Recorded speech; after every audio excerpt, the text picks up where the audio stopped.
Alright, so what you're looking at here are the different pedal arrangements that you can get in the Bullnose Fords. Starting with this left one, automatic transmission. This middle one, E3 with a manual clutch, so it actually has the clutch linkage down through the floor. And the biggest difference you can tell here is where that flag is at versus where that flag is at, because of how they work. And this particular set of swinging pedals is out of a 1984 with a hydraulic clutch. So hydraulic clutch, manual clutch, and automatic. The automatics have a completely different brake light switch. The brake light switch for these guys mounts to the pedal itself. So we don't have any of those here. I'm going to have to get one. And then, like I said, the flag here, this would be the manual, or I'm sorry, that's the hydraulic clutch, and that's the manual clutch.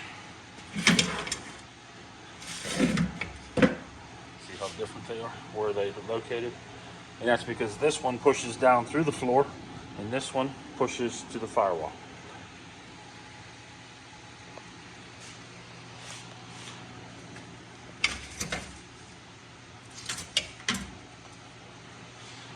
That's what they look like all lined up.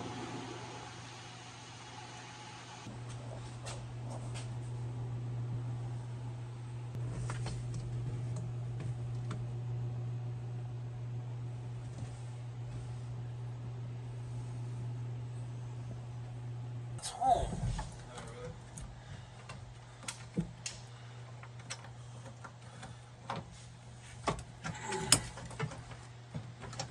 Yeah. I was like, thank God that, you know, we walk out together, we don't walk out separately. Never walk out by ourselves. Kids are strange all the time, that's why we can't tell. That one's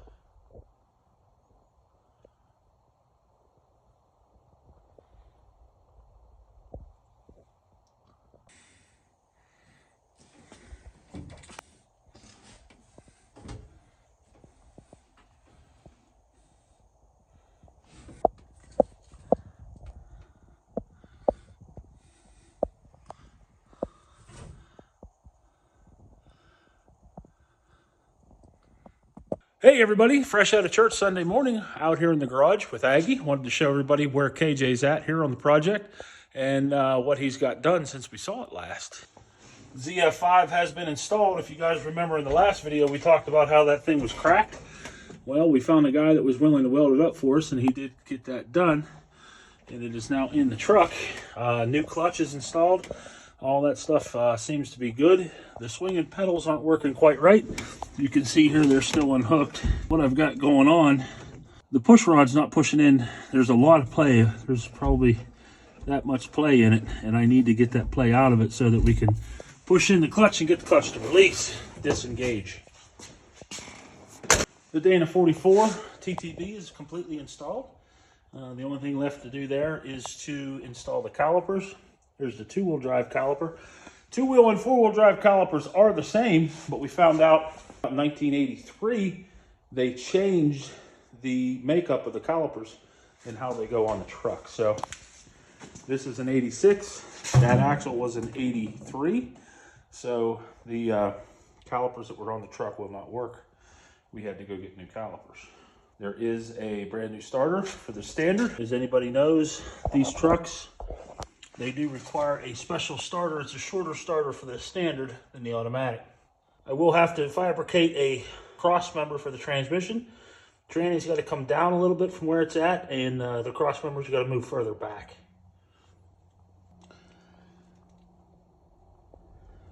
All right, another project I'm working on for Aggie is we are doing some leather accents. What I have is a bunch of leather from a couch that we had for a very long time, but the frame of the couch had broken up, so it was junk, but the leather was in pretty good condition still. So I harvested the leather off of it. We skinned the couch, and here we are trying to get things worked out here. What I'm doing is I'm trying to get these sun visors recovered, and as easy as it seems, let me tell you, I'm having some problems. That's sun visor number 1.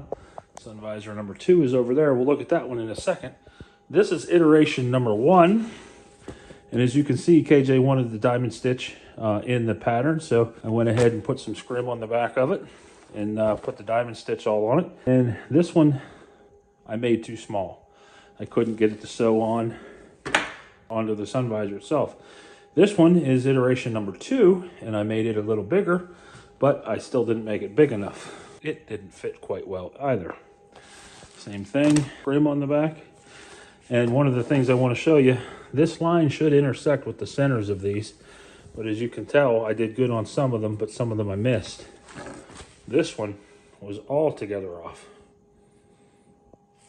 So this is the latest iteration of it, and as you can see, I got that center line pretty close to being dead on. Right now it's kind of wrapped around the sun visor, but what I'm running into now is this little trim piece here has got to be put around it like this. And what I'm going to end up doing is gluing that on, and then I'll sew it on. Yeah, these aren't going to go to waste. I will use these on the door panels, probably on the armrests for the door panels. They need to be recovered as well. Got the old console. It's been giving me quite a bit of problems, but I think I got it worked out, and have been doing pretty good with it here. So, all right, I just wanted to keep you guys up to date what we got going on, what we've been doing. If you like this kind of stuff, by all means, hit the like button down there and subscribe to the channel. All right, the old Mongo Man is out.